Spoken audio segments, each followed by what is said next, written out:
किसान लोग हैं, जैसे हमारी खेती होती है, खेती में हमारे में चूहे लग जाते हैं और चूहे खेती को काट कर डाल देते हैं। इसी तरीके से ये बीजेपी सरकार निजीकरण के नाम को लेकर जो धन्ना सेठ लोग हैं, जो साहूकारी प्रथा देश के आजाद होने से पहले थी, वही साहूकारी प्रथा ये दोबारा हम पर थोपनी चाहते हैं। क्योंकि निजीकरण होने के बाद जो लोग हमारे लगे हुए हैं वो सब लोग बेघर हो जाएंगे। आगे जो नौकरियां देश की 85% आबादी को गुलाम बनाने का काम किया जा रहा है। बड़े धरने प्रदर्शन चले, लेकिन ये गूंगी बहरी सरकार के कान पे जू तक नहीं रहेगी।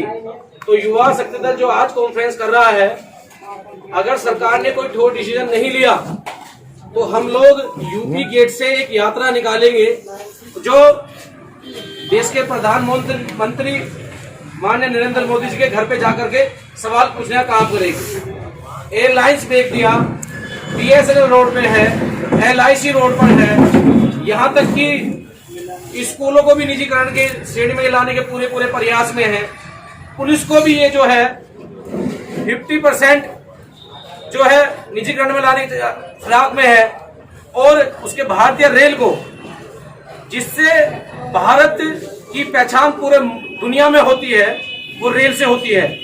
बहुत बड़ा बजट हजारों करोड़ का हर साल रेल विभाग केंद्र सरकार को देता है, लेकिन जब से ये केंद्र सरकार आई है, चाहे वो एयरलाइंस रहा हो, LIC रहा हो, BSNL रहा हो, रेल रही हो, जितनी भी सरकारी संस्थाएं हैं, चाहे भारत पेट्रोलियम हो, उन सबको ये दिखाने का प्रयास कर रहे हैं कि ये घाटे में जा रही है। और इन सभी सरकारी संस्थाओं में सबसे ज्यादा हमारा SC, ST, OBC माइनॉरिटी के लोग काम करते हैं। अगर इनका निजीकरण हो जाता है तो देश में भुखमरी आ जाएगी। उसके साथ साथ मैं एक सवाल पूछना चाहता हूं, जो लोग इन्हें खरीद रहे हैं वो नरेंद्र मोदी जी के प्रदेश से आते हैं।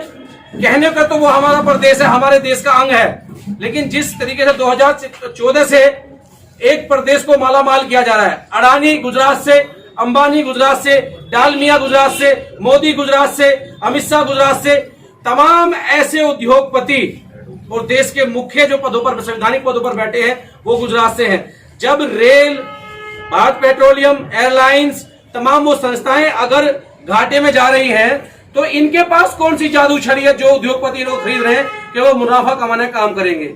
लाल किले को 5,000 करोड़ हर साल का टिकट लगाया गया, डालमिया को दे दिया गया, तो डालमिया के पास ऐसी कौन सी जादू छड़ी है जो वो उसे मुनाफा दिखाने का काम करेंगे। यानी कि कुल मिलाकर के बीजेपी सरकार चुनाव में लाभ लेने के लिए बड़े बड़े उद्योगपतियों को लगातार ठेके पे दी जा रही है, निजीकरण कर दी जा रही है, और जनता गुमराह है। मेरा आप सबसे ये सवाल है कि अगर ये चीजें निजीकरण हो गई तो फिर सरकार कहां बची।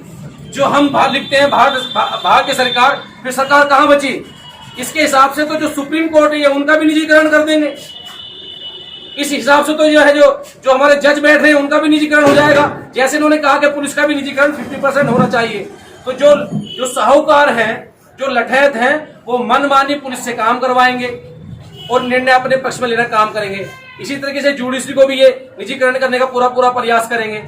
अगर जो सैलरी आज सरकारी ग्रेड के हिसाब से 4th क्लास की 21,000 है, 25,000 है, अगर निजीकरण हो जाता है तो वो जो बड़े बड़े उद्योगपति धन्ना सेठ हैं वो मनमानी सैलरी देने का काम करेंगे। जो आज घंटे हमें सरकारी नौकरी में 8 घंटे में 25,000, 30,000, 40,000 सैलरी मिलती है, और जब वो निजीकरण हो जाएगा तो वो 15,000, 12,000 देंगे। जो हम 8 घंटे काम करते हैं वही हमसे 12 घंटे 16 घंटे काम कराएंगे। तो इससे क्या होगा, देश की आर्थिक व्यवस्था और पीछे चली जाएगी। यानी कि जो इनके रिश्तेदार, जो इनके मित्र, महबूब चौकसी, उसके बाद में विजय माल्या जैसे लोग कई लाख करोड़ लेकर भागे, उसका बोझ अब ये भारत की 125 करोड़ की जनता पर धकेलने जा रहे हैं। इसी के साथ साथ जो निजीकरण से नुकसान होने वाला है, हमारे बच्चे पढ़ना बंद हो जाएंगे, रोजगार मिलना बंद हो जाएगा, ठेकेदारी प्रथा आ जाएगी। यानी कुल मिलाकर के संविधान से पहले जो परम पूज्य बाबा साहब ने संविधान बनाया 1947 से पहले जो 512 परिवार रियासतों में बटे हुए थे, वो पूरे देश को चलाने का काम करते थे। सेम वही स्थिति आज बीजेपी सरकार करने जा रही है कि गिने चुने लोग पूरे देश को चलाएंगे और मनमानी करेंगे। जो ऐसा युवा शक्ति दल कतई भी बर्दाश्त नहीं करेगा।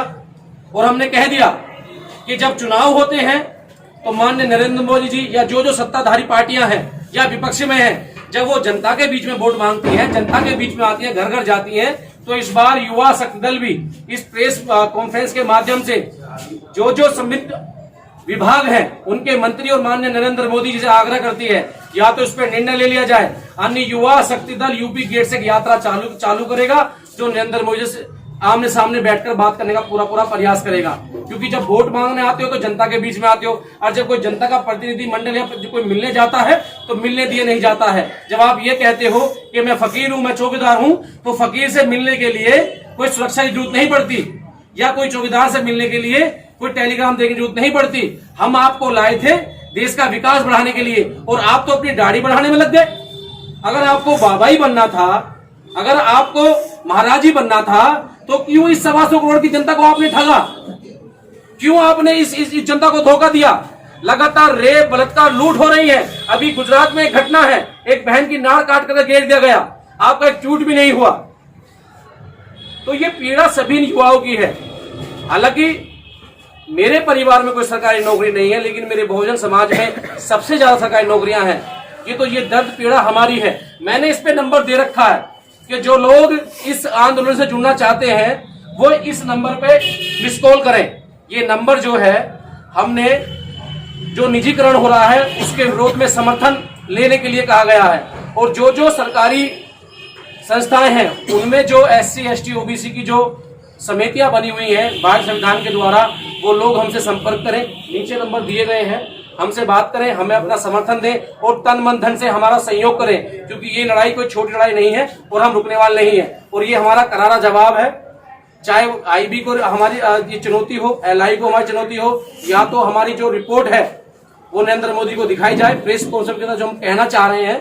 अन्यथा कुछ दिन बाद जो आंदोलन होगा उस आंदोलन का आंकलन आप नहीं लगा सकते कि क्या होने वाला है। क्योंकि या तो हमें आज मार दीजिए या 10 साल बाद हमारे बच्चे मर जाएंगे, तो इससे बेहतर है कि हम आज ही ना मर जाएं रोजी रोटी के हक अधिकार को लड़ते हुए।